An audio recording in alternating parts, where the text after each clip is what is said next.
Hi, welcome to my Emergency on Demand for High School, the Study of Contemporary Music, Emergency Lesson B. Today we're going to learn about Franz Joseph Haydn. Specifically, we're going to focus on his Surprise Symphony. You'll learn a little bit about his career, some of his compositions, and his international fame as a composer.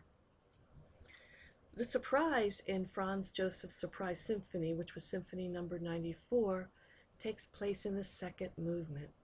There's a sudden loud chord, which Haydn supposedly said will make the women jump. Actually, it probably made many people jump back in the 1790s when Haydn wrote this work. Concerts then were much longer than concerts today, and it was not at all unusual for people to fall asleep. Haydn, with a sense of humor, wanted to wake them up.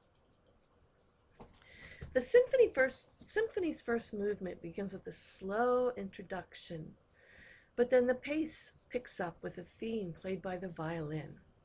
The second movement also begins slowly and goes into the variations of the children's song Twinkle, Twinkle, Little Star. Then in the 16th bar of this movement, the strings, the winds, the horns, the trumpets, and timpani suddenly blast Haydn's little joke on the sleepy members of the audience. The third movement is a folk dance, while the last movement repeats the earlier themes. Franz Joseph Haydn was born March 31st, 1736, and died May 31st, 1809. He was the most famous composer of his time. He helped develop new musical forms like the string quartet and the symphony. In fact, even though he didn't invent it, Haydn is known as the father of the symphony. Haydn was born in the tiny Austrian town of Rohra, where his father made huge wooden carts and wagon wheels. His mother was a cook. When he was 8, Joseph, he didn't go by Franz, went to Vienna to sing in the choir at St. Stephen's Cathedral and to attend the choir school. His younger brother, Michael, joined him a short time later. Joseph could never resist playing a joke, which got him in trouble at school. Since Michael Haydn was much better behaved than his brother, everybody thought that he would be the more successful musician, but they were wrong. At first, Haydn struggled to earn a living as a composer. Then he got a job with a rich, powerful family named Esterhazy. It was Haydn's job to write music for the Esterhazy princes and to conduct their orchestra. Haydn composed symphonies, operas, string quartets, and all kinds of other music for the performances at the Esterhazy court. Haydn was a good businessman.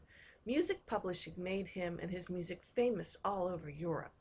After he retired from working for the Esterhazy family, Haydn made 2 very successful trips to England, where audiences at concerts of his music treated him like a superstar. Symphony number 45, The Farewell. Every year when the weather turned nice, Prince Esterhazy, Franz Joseph Haydn's boss or employer, moved his entire household to a summer palace. When it turned cold again, everyone moved back to the main palace in the city. But one fall, it stayed warm for a very long time, and the prince didn't budge. The musicians in his orchestra wanted to go home, and Haydn finally found a musical way to tell the prince it was time to go. The Farewell Symphony.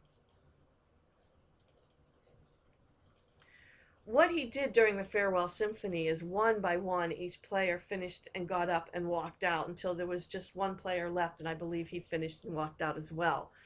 You can always Google it and see, but that was why it was titled the Farewell Symphony. One by one, they got up and left. A minuet is an elegant dance in 3/4 time. 1, 2, 3, 1, 2, 3.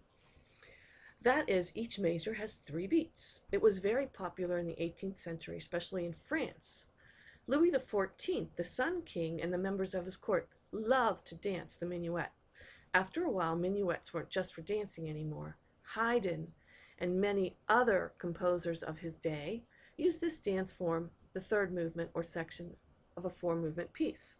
Thus, the third movement of the Farewell Symphony is a minuet. Watch the movie Attached. It is called Famous Composers Joseph Haydn, 1732 to 1809. That is your independent practice. And have a great day, everybody. I hope to be back to you soon. Take care.